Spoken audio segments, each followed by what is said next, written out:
জয় Jagannath. Good morning friends, আমি পাকাই চলে আসলাম সকাল সকাল তোমাদের সামনে একদম রেডি হয়ে।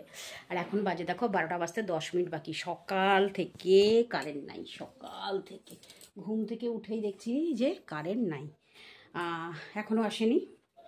আর আমার তো সব কাজ শেষ, ঠাকুর পুজো স্নান সব শেষ করে ফেলেছি, শুধু খাওয়া দাওয়া হয়ে গেছে, শুধু বেরোবো আর কিছু না। তো চলো বেরানো যাক। দোকানেও লাইন নেই, কারণ আমি জানি কাল থেকে যে কারেন্ট থাকবে না, কালকে অ্যাডভান্স করা হয়েছিল। তো এ কী হয়েছে বলো তো। আর আমি এমনি তো ফোনটা ব্যবহার করছি না, যে একদম চার্জ নেই আমার, এটাই সব থেকে বড় ভুল হয়ে গেছে। কালকে রাতবেলা ফোনের সব কাজ শেষ করে চার্জ দিতে আমার মনে নেই, আর মাত্র 12 পয়েন্ট আছে চার্জের। তো সেই জন্যই ভাবছি যে এই অবধি থাক, চার্জ করার পর আবার ফিরে আসবো, নাহলে আমার মোবাইল খারাপ হয়ে যাবে। তোমরা হয়তো ভাবছো যে এই অন্ধকারটা কেন দেখালাম, সেই সকালে অন্ধকার, এখনও অন্ধকার রাস্তা। আসল কথা হচ্ছে, যখন ঘর থেকে বেরিয়েছি তখন কারেন্ট ছিল না, তাই অন্ধকার। আর এখন যেটা, সেটা হচ্ছে রাত হয়ে গেছে। আর এই যে মাঝের যে সময়টুকু, সারাটা দুপুর বিকেল সন্ধে, এর মধ্যে কি আমি একবারও আসতে পারলাম না তোমাদের সামনে? না। কেন জানো? বলছি। এই দেখো, শিবরাত্রির জন্য আমাদের বাবা লোকনাথের মন্দিরের সামনে প্যান্ডেল শুরু হয়ে গেছে, আর লোকজনের ভিড়ও এবার বাড়বে। আর এই যে আমার বাঁ পাশে দেখছো প্রদীপ স্ট্যান্ড, এখানেই সব প্রদীপ দেওয়া হবে। তো যাই হোক, যেটা বলছিলাম, তো দুপুর থেকে ভিডিও করিনি এই কারণে, আজকে সকাল থেকে নাকি বড়বাবু আছে, ম্যানেজার বাবু এসেছে, কিন্তু নতুন দোকানে ডিউটি পড়েছে আজকে। আর আমাদের হয়েছে আজকে সব থেকে বেশি অসুবিধে। সকাল থেকে কাজ কাজ, আর সারা দুপুরের মধ্যে কেউ ছিল না, শুধু আমি আর একজন মহিলা, ব্যাস। আর মালিক নিজে ছিল। এবার কাজের প্রচণ্ড চাপ, আর এদিকে কাস্টমার। আর যে মহিলাটি আছে সে একটু নতুন, সব কিছু জানে না, তো আমাকে কাউন্টারে এই পাশ আর ওপাশ দুদিকে ঝাপাং ঝুপুং করতে হচ্ছে। তো সেই জন্যই একটু অসুবিধা হয়ে গেছিলো। আর বিশেষ করে তো বড় ওনার ছিল, ও থাকলে তো মোবাইলও হাতে ধরতে পারবো না, তাই ফোনও হাতে ধরতে পারিনি, আর একটুও ভিডিও করতে পারিনি, কোনো কিছু তোমাদের দেখাতে পারিনি, ব্যাস। আর যেহেতু দোকানে কেউ ছিল না স্টাফ, তো সেজন্য আমাকে বাথরুমও যেতে হয়েছে দৌড়ে দৌড়ে, আসতেও হয়েছে দৌড়ে দৌড়ে। তো যাই হোক, দেখো রাত্রেবেলা রুটি নিয়ে এসেছি, আর এখান থেকে তরকারিও একটু নিয়ে নিলাম, রুটি খেয়ে নেবো আজকে বাড়িতে গিয়ে। তো ভাবলাম চলো আজকে আর কি তোমাদের সঙ্গে আলোচনা করব, বা তোমাদের তো কিছুই দেখালাম না আজকে আমার দিনলিপিগুলো, বা আমার আজকে সারাটা দিনের কাজকর্ম। তো চলো এই রাস্তায় যেতে যেতে রাস্তাটুকুকেই দেখাই, যেটা আমি রোজ দেখাই, কিন্তু এভাবে অবশ্য দেখাই না, মাঝে মাঝে বন্ধ করে দিই ফোনটা, ভিডিওটা বন্ধ করে দিই, কিন্তু আজকে বন্ধ করলাম না, আজকে সোজা এরকম দেখালাম। আর আজকে এই যে পাশের দোকান দেখছো ডান দিকে, গেলাম একটু ফুল আনতে, কালকে শিবরাত্রি তো, এই যে এখান থেকে 10 টাকার ফুল নিয়ে আবার বাড়ি চললাম। তো চলে আসলাম পাড়ায়, এবার বাড়ি ঢুকতে হবে। তো যাই হোক, কেউ কিছু মনে করো না, আজকে তোমাদের কাছে সময়টা আমি এভাবেই নিলাম।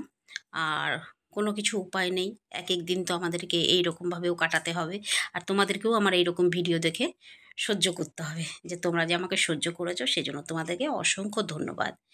আর কোনো কথা নেই, ঠিক আছে, বলার আমার ভাষা নেই। তবে এটাই বলবো, পাশে থেকেও, সাথে থেকেও বন্ধুরা, কোনো দিন ছেড়ে যেও না আমায়। আর এই যে একটা ছেলে এখনই ধাক্কা মেরে দিয়ে চলে গেল, দেখো এইটুকু পাড়ার মধ্যে কত জোর সাইকেল চালিয়ে যাচ্ছে। আর এরা বসে আছে, আমি বাড়ি ফিরছি, বলছে দেখো ভিডিও করতে করতে বাড়ি ফিরছে। আজকে বলেছি না একদম ভিডিওটা বন্ধ করব না, একদম বাড়িতে ঢুকেই বন্ধ করব। তো সেটাই করলাম, বাড়িতে ঢুকে গেলাম, ঢুকে তারপরে গিয়ে বন্ধ করলাম। আর এই সিঁড়ির অবস্থা দেখো, পুরো অন্ধকার। আমি যখন ঘরে ঢুকি তখন এটা ভূতকঠি হয়ে যায়, মানে ঠিক সারা বিকেলবেলা এদের লাইট জ্বলে, আমি আসার আগে একটু আগে লাইটটা লিভিয়ে দেয়। তো ভাবে আমি জানবো না। তো যাই হোক, তাতেও আমার মিটার উঠে যায় 300 400 500। তো চলো এবার জামা কাপড় ছাড়তে হবে, ঘরে ঢুকি, তালাটা খুলি, তারপরে আমার নিজের সব কাজকর্ম সারবো। চলো চলে আসলাম। কাজকর্ম শেষ করার পর ভাবলাম যে কী করি, হঠাৎ একটা ফোন এলো। উফ, একটা ফোন এলো মানে আমার মাথা খেয়ে গেছে। 1 ঘন্টার মতন গল্প, ঘরের মধ্যে ঘুরে ঘুরে ঘুরে ঘুরে ফোনে কথা বলছি, আর কি করব। মানে একজন একটু অসুবিধায় পড়ছে, তো তার সঙ্গে একটু কথা বলতে হচ্ছে, আর কোনো উপায় নাই। তো যাই হোক, এইভাবে ঘুরে ঘুরে ঘুরে কথা বললাম ওর সঙ্গে, ওর একটা সমস্যায় পড়েছে, সমাধানটা করতে চাইছিলাম। তো সমাধানটা তো করতে পারলাম না। তো সত্যি আমার ভীষণ ব্যস্ত লাগছে, কাউকে আমি কিভাবে সমাধান করব সেটা আমি ঠিক করতে পারি না, কারণ আমার নিজের জীবনটাই এলোমেলো, আমি আবার কার কথা বুঝবো। তো যাই হোক, বন্ধুর কথা রাখতে ওর সঙ্গে অনেকক্ষণ কথা বলে নিলাম, ও একটু সান্ত্বনা পেয়ে গেল। তো ফ্রেন্ডস দেখো এখন কটা বাজে, 12টা। 12টা বাজতে চলো, আমি এখনও ভিডিও তোমাদের কাছে পাঠাইনি, কিন্তু এর মধ্যে আমি কিছু কাজ শেষ করে নিয়েছি। আর আরেকটা কাজও করে নিয়েছি, যেটা আমি করি না প্রায় বলতে গেলে, সেটা হচ্ছে খাবারও খেয়ে নিয়েছি। কারণ আমার শরীরটা সত্যিই ভালো লাগছে না, শুধু একটু ঘুম ঘুম পাচ্ছে আমাকে, মনে হচ্ছে যেন মানে আমার চোখ যেন চাইছে একটু ঘুমা বলে। কিন্তু কি বলো তো, যেই ঘুমাতে যাই না, এই এখন চোখ জুড়ে যাচ্ছে ঘুমে, কিন্তু যেই ঘুমাতে যাবো আর ঘুম আসবে না, এমন অবস্থা, ঘুমটা একদমই হচ্ছে না। আমি তো মাঝে মাঝে ভাবি একদিন ভিডিও বন্ধ করে দিয়ে পুরো মানে আরামে ঘুমাবো, সকাল থেকে রাত পর্যন্ত একদম ঘুম দেবো, শুধু ঘুম দেবো। হয়ে উঠছে না গো, একদমই হয়ে উঠছে না। কি করবো বলো, আমার সাথে নিজের কাজ তো নিজেকে করতেই হবে, খাওয়া দাওয়া রান্না করা এগুলো তো করতেই হবে। আর এইটা যা পরিবেশ, এখানে ঘুমানো যায় না, অসম্ভব, এখানে ঘুমানোই যাবে না। তো চলো,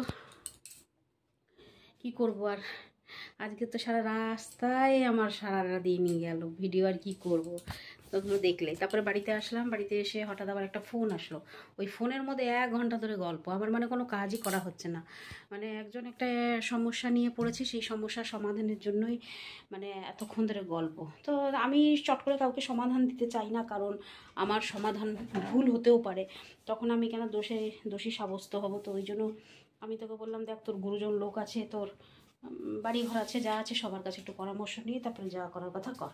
তো যাই হোক, এইসব আমি সহজে কাউকে সমাধান করি না, কারোর জিনিস পারি না, মোটামুটি পারি না। আমি নিজেকে মনে করি যে আমি ব্যর্থ, সেজন্য, তো সেজন্যই পারি না।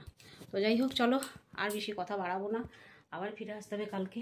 আর কালকে হচ্ছে আমাদের এখানে শিবরাত্রি, তো তোমাদেরকেও অগ্রিম জানিয়ে দিলাম শুভ শিবরাত্রি। তো চলো, টাটা, গুড নাইট, শুভরাত্রি, জয় হিন্দ, ভালো থাকবেন সবাই। ফিরে আসছি আমি আপনাদের পাকায়।